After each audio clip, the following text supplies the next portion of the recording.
ಜನರು ಅತಂತ್ರರಾಗಿ ಹೋಗಿದ್ದಾರೆ. ಸರ್ಕಾರದ ಕಾಮಗಾರಿಗಳು, ಸರ್ಕಾರದ ಯೋಜನೆಗಳಿಂದ ಬೇಸತ್ತು ಹೋಗಿದ್ದಾರೆ. ಕಡಲ ಮಕ್ಕಳು ಪ್ರಮುಖವಾಗಿ ಈ ವಿರೋಧವನ್ನ ವ್ಯಕ್ತಪಡಿಸುತ್ತಿರೋದಾದ್ರೂ ಯಾಕೆ ಅಂತೀರಾ? ಈ ಸ್ಟೋರಿ ನೋಡಿ. ಉತ್ತರ ಕನ್ನಡ ಜಿಲ್ಲೆ ಕಾರವಾರದ ರವೀಂದ್ರನಾಥ್ ಟ್ಯಾಗೋರ್ ಕಡಲ ತೀರದಲ್ಲಿ ಬಂದರು ಇಲಾಖೆಯಿಂದ ಕಾಮಗಾರಿ ನಡೆಸಲು ಯೋಚನೆಗಳು ಕೂಡ ನಡೆದಿದೆ. ಇದು ಸ್ಥಳೀಯ ಮೀನುಗಾರರ ಆತಂಕಕ್ಕೆ ಕೂಡ ಕಾರಣವಾಗಿರುವಂತದ್ದು. ನಾನೀಗ ಟ್ಯಾಗೋರ್ ಕಡಲ ತೀರದಲ್ಲಿದ್ದೇನೆ, ಗಮನಿಸಬಹುದು.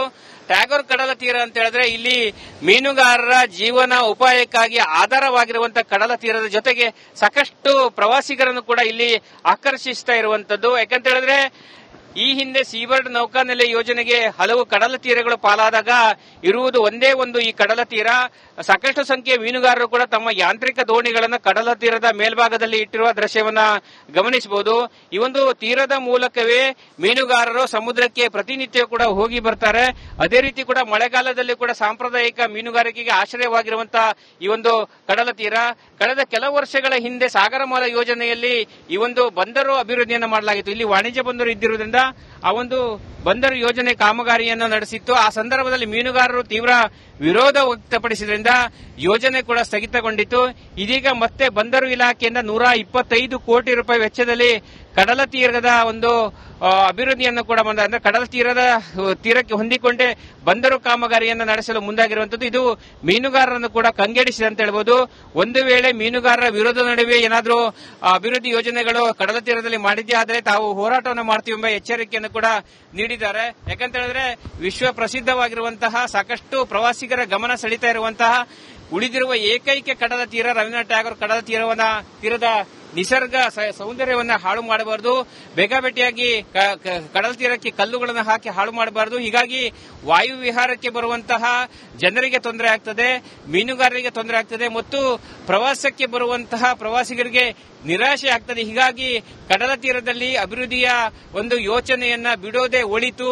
ಒಂದು ವೇಳೆ ನಮ್ಮ ವಿರೋಧ ನಡುವೆ ಏನಾದರೂ ಅಭಿವೃದ್ಧಿ ಕಾಮಗಾರಿ ಮಾಡಿದ್ಯಾ ಆದಲ್ಲಿ ತಾವು ಮತ್ತೆ ಹೋರಾಟಕ್ಕೆ ಧುಮುಕುವುದಾಗಿ ಮೀನುಗಾರರು ಎಚ್ಚರಿಕೆ ನೀಡಿರುವಂತದ್ದು. ಕ್ಯಾಮರಾ ಪರ್ಸನ್ ಕಿಶನ್ ಗೌರ ಜೊತೆ ನಾನು ಶೇಷಗಿರಿ. ಕರಾವಳಿ ಭಾಗದ ಜನರು ಅತಂತ್ರರಾಗಿ ಹೋಗಿದ್ದಾರೆ. ಸರ್ಕಾರದ ಕಾಮಗಾರಿಗಳು, ಸರ್ಕಾರದ ಯೋಜನೆಗಳಿಂದ ಬೇಸತ್ತು ಹೋಗಿದ್ದಾರೆ. ಕಡಲ ಮಕ್ಕಳು ಪ್ರಮುಖವಾಗಿ ಈ ವಿರೋಧವನ್ನ ವ್ಯಕ್ತಪಡಿಸುತ್ತಿರೋದಾದ್ರೂ ಯಾಕೆ ಅಂತೀರಾ? ಈ ಸ್ಟೋರಿ ನೋಡಿ. ಉತ್ತರ ಕನ್ನಡ ಜಿಲ್ಲೆ ಕಾರವಾರದ ರವೀಂದ್ರನಾಥ್ ಟ್ಯಾಗೋರ್ ಕಡಲ ತೀರದಲ್ಲಿ ಬಂದರು ಇಲಾಖೆಯಿಂದ ಕಾಮಗಾರಿ ನಡೆಸಲು ಯೋಚನೆಗಳು ಕೂಡ ನಡೆದಿದೆ. ಇದು ಸ್ಥಳೀಯ ಮೀನುಗಾರರ ಆತಂಕಕ್ಕೆ ಕೂಡ ಕಾರಣವಾಗಿರುವಂತದ್ದು. ನಾನೀಗ ಟ್ಯಾಗೋರ್ ಕಡಲ ತೀರದಲ್ಲಿದ್ದೇನೆ, ಗಮನಿಸಬಹುದು. ಟ್ಯಾಗೋರ್ ಕಡಲ ತೀರ ಅಂತ ಹೇಳಿದ್ರೆ ಇಲ್ಲಿ ಮೀನುಗಾರರ ಜೀವನ ಉಪಾಯಕ್ಕಾಗಿ ಆಧಾರವಾಗಿರುವಂತಹ ಕಡಲ ತೀರದ ಜೊತೆಗೆ ಸಾಕಷ್ಟು ಪ್ರವಾಸಿಗರನ್ನು ಕೂಡ ಇಲ್ಲಿ ಆಕರ್ಷಿಸ್ತಾ ಇರುವಂತದ್ದು. ಯಾಕಂತ ಹೇಳಿದ್ರೆ ಈ ಹಿಂದೆ ಸೀಬರ್ಡ್ ನೌಕಾನೆಲೆ ಯೋಜನೆಗೆ ಹಲವು ಕಡಲ ತೀರಗಳು ಪಾಲಾದಾಗ ಇರುವುದು ಒಂದೇ ಒಂದು ಈ ಕಡಲ ತೀರ. ಸಾಕಷ್ಟು ಸಂಖ್ಯೆಯ ಮೀನುಗಾರರು ಕೂಡ ತಮ್ಮ ಯಾಂತ್ರಿಕ ದೋಣಿಗಳನ್ನು ಕಡಲ ತೀರದ ಮೇಲ್ಭಾಗದಲ್ಲಿ ಇಟ್ಟಿರುವ ದೃಶ್ಯವನ್ನ ಗಮನಿಸಬಹುದು. ಈ ಒಂದು ತೀರದ ಮೂಲಕವೇ ಮೀನುಗಾರರು ಸಮುದ್ರಕ್ಕೆ ಪ್ರತಿನಿತ್ಯ ಕೂಡ ಹೋಗಿ ಬರ್ತಾರೆ. ಅದೇ ರೀತಿ ಕೂಡ ಮಳೆಗಾಲದಲ್ಲಿ ಕೂಡ ಸಾಂಪ್ರದಾಯಿಕ ಮೀನುಗಾರಿಕೆಗೆ ಆಶ್ರಯವಾಗಿರುವಂತಹ ಈ ಒಂದು ಕಡಲ ತೀರ ಕಳೆದ ಕೆಲವು ವರ್ಷಗಳ ಹಿಂದೆ ಸಾಗರಮಾಲಾ ಯೋಜನೆಯಲ್ಲಿ ಈ ಒಂದು ಬಂದರು ಅಭಿವೃದ್ಧಿಯನ್ನು ಮಾಡಲಾಗಿತ್ತು. ಇಲ್ಲಿ ವಾಣಿಜ್ಯ ಬಂದರು ಇದ್ದಿರುವುದರಿಂದ ಆ ಒಂದು ಬಂದರು ಯೋಜನೆ ಕಾಮಗಾರಿಯನ್ನು ನಡೆಸಿತ್ತು. ಆ ಸಂದರ್ಭದಲ್ಲಿ ಮೀನುಗಾರರು ತೀವ್ರ ವಿರೋಧ ವ್ಯಕ್ತಪಡಿಸಿದ್ರಿಂದ ಯೋಜನೆ ಕೂಡ ಸ್ಥಗಿತಗೊಂಡಿತ್ತು. ಇದೀಗ ಮತ್ತೆ ಬಂದರು ಇಲಾಖೆಯಿಂದ 125 ಕೋಟಿ ರೂಪಾಯಿ ವೆಚ್ಚದಲ್ಲಿ ಕಡಲ ತೀರದ ಒಂದು ಅಭಿವೃದ್ಧಿಯನ್ನು ಕೂಡ ಅಂದ್ರೆ ಕಡಲ ತೀರಕ್ಕೆ ಹೊಂದಿಕೊಂಡೇ ಬಂದರು ಕಾಮಗಾರಿಯನ್ನು ನಡೆಸಲು ಮುಂದಾಗಿರುವಂತದ್ದು. ಇದು ಮೀನುಗಾರರನ್ನು ಕೂಡ ಕಂಗೆಡಿಸಿದೆ ಅಂತ ಹೇಳ್ಬೋದು.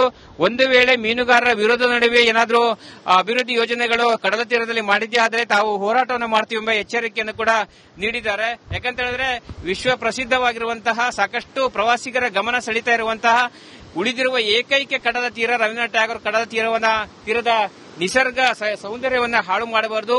ಬೇಕಾಬೇಟಿಯಾಗಿ ಕಡಲ ತೀರಕ್ಕೆ ಕಲ್ಲುಗಳನ್ನು ಹಾಕಿ ಹಾಳು ಮಾಡಬಾರದು. ಹೀಗಾಗಿ ವಾಯು ವಿಹಾರಕ್ಕೆ ಬರುವಂತಹ ಜನರಿಗೆ ತೊಂದರೆ ಆಗ್ತದೆ, ಮೀನುಗಾರರಿಗೆ ತೊಂದರೆ ಆಗ್ತದೆ ಮತ್ತು ಪ್ರವಾಸಕ್ಕೆ ಬರುವಂತಹ ಪ್ರವಾಸಿಗರಿಗೆ ನಿರಾಶೆ ಆಗ್ತದೆ. ಹೀಗಾಗಿ ಕಡಲ ತೀರದಲ್ಲಿ ಅಭಿವೃದ್ಧಿಯ ಒಂದು ಯೋಚನೆಯನ್ನ ಬಿಡೋದೇ ಒಳಿತು.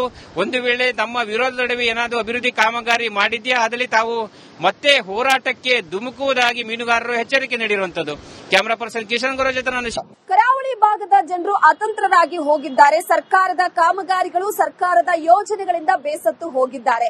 ಕಡಲ ಮಕ್ಕಳು ಪ್ರಮುಖವಾಗಿ ಈ ವಿರೋಧವನ್ನ ವ್ಯಕ್ತಪಡಿಸುತ್ತಿರುವುದಾದ್ರೂ ಯಾಕೆ ಅಂತೀರಾ? ಈ ಸ್ಟೋರಿ ನೋಡಿ. ಉತ್ತರ ಕನ್ನಡ ಜಿಲ್ಲೆ ಕಾರವಾರದ ರವೀಂದ್ರನಾಥ್ ಟ್ಯಾಗೋರ್ ಕಡಲ ತೀರದಲ್ಲಿ ಬಂದರು ಇಲಾಖೆಯಿಂದ ಕಾಮಗಾರಿ ನಡೆಸಲು ಯೋಚನೆಗಳು ಕೂಡ ನಡೆದಿದೆ. ಇದು ಸ್ಥಳೀಯ ಮೀನುಗಾರರ ಆತಂಕಕ್ಕೆ ಕೂಡ ಕಾರಣವಾಗಿರುವಂತದ್ದು. ನಾನೀಗ ಟ್ಯಾಗೋರ್ ಕಡಲ ತೀರದಲ್ಲಿದ್ದೇನೆ, ಗಮನಿಸಬಹುದು. ಟ್ಯಾಗೋರ್ ಕಡಲ ತೀರ ಅಂತ ಹೇಳಿದ್ರೆ ಇಲ್ಲಿ ಮೀನುಗಾರರ ಜೀವನ ಉಪಾಯಕ್ಕಾಗಿ ಆಧಾರವಾಗಿರುವಂತಹ ಕಡಲ ತೀರದ ಜೊತೆಗೆ ಸಾಕಷ್ಟು ಪ್ರವಾಸಿಗರನ್ನು ಕೂಡ ಇಲ್ಲಿ ಆಕರ್ಷಿಸ್ತಾ ಇರುವಂತದ್ದು. ಯಾಕಂತ ಹೇಳಿದ್ರೆ ಈ ಹಿಂದೆ ಸೀಬರ್ಡ್ ನೌಕಾನೆಲೆ ಯೋಜನೆಗೆ ಹಲವು ಕಡಲ ತೀರಗಳು ಪಾಲಾದಾಗ ಇರುವುದು ಒಂದೇ ಒಂದು ಈ ಕಡಲ ತೀರ. ಸಾಕಷ್ಟು ಸಂಖ್ಯೆಯ ಮೀನುಗಾರರು ಕೂಡ ತಮ್ಮ ಯಾಂತ್ರಿಕ ದೋಣಿಗಳನ್ನು ಕಡಲ ತೀರದ ಮೇಲ್ಭಾಗದಲ್ಲಿ ಇಟ್ಟಿರುವ ದೃಶ್ಯವನ್ನ ಗಮನಿಸಬಹುದು. ಈ ಒಂದು ತೀರದ ಮೂಲಕವೇ ಮೀನುಗಾರರು ಸಮುದ್ರಕ್ಕೆ ಪ್ರತಿನಿತ್ಯ ಕೂಡ ಹೋಗಿ ಬರ್ತಾರೆ. ಅದೇ ರೀತಿ ಕೂಡ ಮಳೆಗಾಲದಲ್ಲಿ ಕೂಡ ಸಾಂಪ್ರದಾಯಿಕ ಮೀನುಗಾರಿಕೆಗೆ ಆಶ್ರಯವಾಗಿರುವಂತಹ ಈ ಒಂದು ಕಡಲ ತೀರ ಕಳೆದ ಕೆಲವು ವರ್ಷಗಳ ಹಿಂದೆ ಸಾಗರಮಾಲಾ ಯೋಜನೆಯಲ್ಲಿ ಈ ಒಂದು ಬಂದರು ಅಭಿವೃದ್ಧಿಯನ್ನು ಮಾಡಲಾಗಿತ್ತು. ಇಲ್ಲಿ ವಾಣಿಜ್ಯ ಬಂದರು ಇದ್ದಿರುವುದರಿಂದ ಆ ಒಂದು ಬಂದರು ಯೋಜನೆ ಕಾಮಗಾರಿಯನ್ನು ನಡೆಸಿತ್ತು. ಆ ಸಂದರ್ಭದಲ್ಲಿ ಮೀನುಗಾರರು ತೀವ್ರ ವಿರೋಧ ವ್ಯಕ್ತಪಡಿಸಿದ್ರಿಂದ ಯೋಜನೆ ಕೂಡ ಸ್ಥಗಿತಗೊಂಡಿತ್ತು. ಇದೀಗ ಮತ್ತೆ ಬಂದರು ಇಲಾಖೆಯಿಂದ 125 ಕೋಟಿ ರೂಪಾಯಿ ವೆಚ್ಚದಲ್ಲಿ ಕಡಲ ತೀರದ ಒಂದು ಅಭಿವೃದ್ಧಿಯನ್ನು ಕೂಡ ಅಂದ್ರೆ ಕಡಲ ತೀರಕ್ಕೆ ಹೊಂದಿಕೊಂಡೇ ಬಂದರು ಕಾಮಗಾರಿಯನ್ನು ನಡೆಸಲು ಮುಂದಾಗಿರುವಂತದ್ದು. ಇದು ಮೀನುಗಾರರನ್ನು ಕೂಡ ಕಂಗೆಡಿಸಿದೆ ಅಂತ ಹೇಳ್ಬೋದು. ಒಂದು ವೇಳೆ ಮೀನುಗಾರರ ವಿರೋಧ ನಡುವೆ ಏನಾದರೂ ಅಭಿವೃದ್ಧಿ ಯೋಜನೆಗಳು ಕಡಲ ತೀರದಲ್ಲಿ ಮಾಡಿದ್ದೇ ಆದರೆ ತಾವು ಹೋರಾಟವನ್ನು ಮಾಡ್ತೀವಿ ಎಂಬ ಎಚ್ಚರಿಕೆಯನ್ನು ಕೂಡ ನೀಡಿದ್ದಾರೆ. ಯಾಕಂತ ಹೇಳಿದ್ರೆ ವಿಶ್ವ ಪ್ರಸಿದ್ಧವಾಗಿರುವಂತಹ ಸಾಕಷ್ಟು ಪ್ರವಾಸಿಗರ ಗಮನ ಸೆಳೀತಾ ಇರುವಂತಹ ಉಳಿದಿರುವ ಏಕೈಕ ಕಡಲ ತೀರ ರವೀಂದ್ರನಾಥ್ ಟ್ಯಾಗೋರ್ ಕಡಲ ತೀರದ ನಿಸರ್ಗ ಸೌಂದರ್ಯವನ್ನ ಹಾಳು ಮಾಡಬಾರದು. ಬೇಕಾಬೇಟಿಯಾಗಿ ಕಡಲ ತೀರಕ್ಕೆ ಕಲ್ಲುಗಳನ್ನು ಹಾಕಿ ಹಾಳು ಮಾಡಬಾರದು. ಹೀಗಾಗಿ ವಾಯು ವಿಹಾರಕ್ಕೆ ಬರುವಂತಹ ಜನರಿಗೆ ತೊಂದರೆ ಆಗ್ತದೆ, ಮೀನುಗಾರರಿಗೆ ತೊಂದರೆ ಆಗ್ತದೆ ಮತ್ತು ಪ್ರವಾಸಕ್ಕೆ ಬರುವಂತಹ ಪ್ರವಾಸಿಗರಿಗೆ ನಿರಾಶೆ ಆಗ್ತದೆ. ಹೀಗಾಗಿ ಕಡಲ ತೀರದಲ್ಲಿ ಅಭಿವೃದ್ಧಿಯ ಒಂದು ಯೋಚನೆಯನ್ನ ಬಿಡೋದೇ ಒಳಿತು. ಒಂದು ವೇಳೆ ತಮ್ಮ ವಿರೋಧ ನಡುವೆ ಏನಾದರೂ ಅಭಿವೃದ್ಧಿ ಕಾಮಗಾರಿ ಮಾಡಿದ್ಯಾ ಅದರಲ್ಲಿ ತಾವು ಮತ್ತೆ ಹೋರಾಟಕ್ಕೆ ಧುಮುಕುವುದಾಗಿ ಮೀನುಗಾರರು ಎಚ್ಚರಿಕೆ ನೀಡಿರುವಂತದ್ದು. ಕ್ಯಾಮರಾ ಪರ್ಸನ್ ಕಿಶನ್ ಗೌರ ಜೊತೆ ನಾನು. ಕರಾವಳಿ ಭಾಗದ ಜನರು ಅತಂತ್ರರಾಗಿ ಹೋಗಿದ್ದಾರೆ. ಸರ್ಕಾರದ ಕಾಮಗಾರಿಗಳು, ಸರ್ಕಾರದ ಯೋಜನೆಗಳಿಂದ ಬೇಸತ್ತು ಹೋಗಿದ್ದಾರೆ. ಕಡಲ ಮಕ್ಕಳು ಪ್ರಮುಖವಾಗಿ ಈ ವಿರೋಧವನ್ನ ವ್ಯಕ್ತಪಡಿಸುತ್ತಿರುವುದಾದ್ರೂ ಯಾಕೆ ಅಂತೀರಾ? ಈ ಸ್ಟೋರಿ ನೋಡಿ. ಉತ್ತರ ಕನ್ನಡ ಜಿಲ್ಲೆ ಕಾರವಾರದ ರವೀಂದ್ರನಾಥ್ ಟ್ಯಾಗೋರ್ ಕಡಲ ತೀರದಲ್ಲಿ ಬಂದರು ಇಲಾಖೆಯಿಂದ ಕಾಮಗಾರಿ ನಡೆಸಲು ಯೋಚನೆಗಳು ಕೂಡ ನಡೆದಿದೆ. ಇದು ಸ್ಥಳೀಯ ಮೀನುಗಾರರ ಆತಂಕಕ್ಕೆ ಕೂಡ ಕಾರಣವಾಗಿರುವಂತದ್ದು. ನಾನೀಗ ಟ್ಯಾಗೋರ್ ಕಡಲ ತೀರದಲ್ಲಿದ್ದೇನೆ, ಗಮನಿಸಬಹುದು. ಟ್ಯಾಗೋರ್ ಕಡಲ ತೀರ ಅಂತ ಹೇಳಿದ್ರೆ ಇಲ್ಲಿ ಮೀನುಗಾರರ ಜೀವನ ಉಪಾಯಕ್ಕಾಗಿ ಆಧಾರವಾಗಿರುವಂತಹ ಕಡಲ ತೀರದ ಜೊತೆಗೆ ಸಾಕಷ್ಟು ಪ್ರವಾಸಿಗರನ್ನು ಕೂಡ ಇಲ್ಲಿ ಆಕರ್ಷಿಸ್ತಾ ಇರುವಂತದ್ದು. ಯಾಕಂತ ಹೇಳಿದ್ರೆ ಈ ಹಿಂದೆ ಸೀಬರ್ಡ್ ನೌಕಾನೆಲೆ ಯೋಜನೆಗೆ ಹಲವು ಕಡಲ ತೀರಗಳು ಪಾಲಾದಾಗ ಇರುವುದು ಒಂದೇ ಒಂದು ಈ ಕಡಲ ತೀರ. ಸಾಕಷ್ಟು ಸಂಖ್ಯೆಯ ಮೀನುಗಾರರು ಕೂಡ ತಮ್ಮ ಯಾಂತ್ರಿಕ ದೋಣಿಗಳನ್ನು ಕಡಲ ತೀರದ ಮೇಲ್ಭಾಗದಲ್ಲಿ ಇಟ್ಟಿರುವ ದೃಶ್ಯವನ್ನ ಗಮನಿಸಬಹುದು. ಈ ಒಂದು ತೀರದ ಮೂಲಕವೇ ಮೀನುಗಾರರು ಸಮುದ್ರಕ್ಕೆ ಪ್ರತಿನಿತ್ಯ ಕೂಡ ಹೋಗಿ ಬರ್ತಾರೆ. ಅದೇ ರೀತಿ ಕೂಡ ಮಳೆಗಾಲದಲ್ಲಿ ಕೂಡ ಸಾಂಪ್ರದಾಯಿಕ ಮೀನುಗಾರಿಕೆಗೆ ಆಶ್ರಯವಾಗಿರುವಂತಹ ಈ ಒಂದು ಕಡಲ ತೀರ ಕಳೆದ ಕೆಲವು ವರ್ಷಗಳ ಹಿಂದೆ ಸಾಗರಮಾಲಾ ಯೋಜನೆಯಲ್ಲಿ ಈ ಒಂದು ಬಂದರು ಅಭಿವೃದ್ಧಿಯನ್ನು ಮಾಡಲಾಗಿತ್ತು. ಇಲ್ಲಿ ವಾಣಿಜ್ಯ ಬಂದರು ಇದ್ದಿರುವುದರಿಂದ ಆ ಒಂದು ಬಂದರು ಯೋಜನೆ ಕಾಮಗಾರಿಯನ್ನು ನಡೆಸಿತ್ತು. ಆ ಸಂದರ್ಭದಲ್ಲಿ ಮೀನುಗಾರರು ತೀವ್ರ ವಿರೋಧ ವ್ಯಕ್ತಪಡಿಸಿದ್ರಿಂದ ಯೋಜನೆ ಕೂಡ ಸ್ಥಗಿತಗೊಂಡಿತ್ತು. ಇದೀಗ ಮತ್ತೆ ಬಂದರು ಇಲಾಖೆಯಿಂದ 125 ಕೋಟಿ ರೂಪಾಯಿ ವೆಚ್ಚದಲ್ಲಿ ಕಡಲ ತೀರದ ಒಂದು ಅಭಿವೃದ್ಧಿಯನ್ನು ಕೂಡ ಅಂದ್ರೆ ಕಡಲ ತೀರಕ್ಕೆ ಹೊಂದಿಕೊಂಡೇ ಬಂದರು ಕಾಮಗಾರಿಯನ್ನು ನಡೆಸಲು ಮುಂದಾಗಿರುವಂತದ್ದು. ಇದು ಮೀನುಗಾರರನ್ನು ಕೂಡ ಕಂಗೆಡಿಸಿದೆ ಅಂತ ಹೇಳ್ಬೋದು. ಒಂದು ವೇಳೆ ಮೀನುಗಾರರ ವಿರೋಧ ನಡುವೆ ಏನಾದರೂ ಅಭಿವೃದ್ಧಿ ಯೋಜನೆಗಳು ಕಡಲ ತೀರದಲ್ಲಿ ಮಾಡಿದ್ದೇ ಆದರೆ ತಾವು ಹೋರಾಟವನ್ನು ಮಾಡ್ತೀವಿ ಎಂಬ ಎಚ್ಚರಿಕೆಯನ್ನು ಕೂಡ ನೀಡಿದ್ದಾರೆ. ಯಾಕಂತ ಹೇಳಿದ್ರೆ ವಿಶ್ವ ಪ್ರಸಿದ್ಧವಾಗಿರುವಂತಹ ಸಾಕಷ್ಟು ಪ್ರವಾಸಿಗರ ಗಮನ ಸೆಳೀತಾ ಇರುವಂತಹ ಉಳಿದಿರುವ ಏಕೈಕ ಕಡಲ ತೀರ ರವೀಂದ್ರನಾಥ್ ಟ್ಯಾಗೋರ್ ಕಡಲ ತೀರದ ನಿಸರ್ಗ ಸೌಂದರ್ಯವನ್ನ ಹಾಳು ಮಾಡಬಾರದು. ಬೇಕಾಬೇಟಿಯಾಗಿ ಕಡಲ ತೀರಕ್ಕೆ ಕಲ್ಲುಗಳನ್ನು ಹಾಕಿ ಹಾಳು ಮಾಡಬಾರದು. ಹೀಗಾಗಿ ವಾಯು ವಿಹಾರಕ್ಕೆ ಬರುವಂತಹ ಜನರಿಗೆ ತೊಂದರೆ ಆಗ್ತದೆ, ಮೀನುಗಾರರಿಗೆ ತೊಂದರೆ ಆಗ್ತದೆ ಮತ್ತು ಪ್ರವಾಸಕ್ಕೆ ಬರುವಂತಹ ಪ್ರವಾಸಿಗರಿಗೆ ನಿರಾಶೆ ಆಗ್ತದೆ. ಹೀಗಾಗಿ ಕಡಲ ತೀರದಲ್ಲಿ ಅಭಿವೃದ್ಧಿಯ ಒಂದು ಯೋಚನೆಯನ್ನ ಬಿಡೋದೇ ಒಳಿತು. ಒಂದು ವೇಳೆ ತಮ್ಮ ವಿರೋಧ ನಡುವೆ ಏನಾದರೂ ಅಭಿವೃದ್ಧಿ ಕಾಮಗಾರಿ ಮಾಡಿದ್ಯಾ ಅದರಲ್ಲಿ ತಾವು ಮತ್ತೆ ಹೋರಾಟಕ್ಕೆ ಧುಮುಕುವುದಾಗಿ ಮೀನುಗಾರರು ಎಚ್ಚರಿಕೆ ನೀಡಿರುವಂತದ್ದು. ಕ್ಯಾಮರಾ ಪರ್ಸನ್ ಕಿಶನ್ ಗೌರ ಜೊತೆ ನಾನು.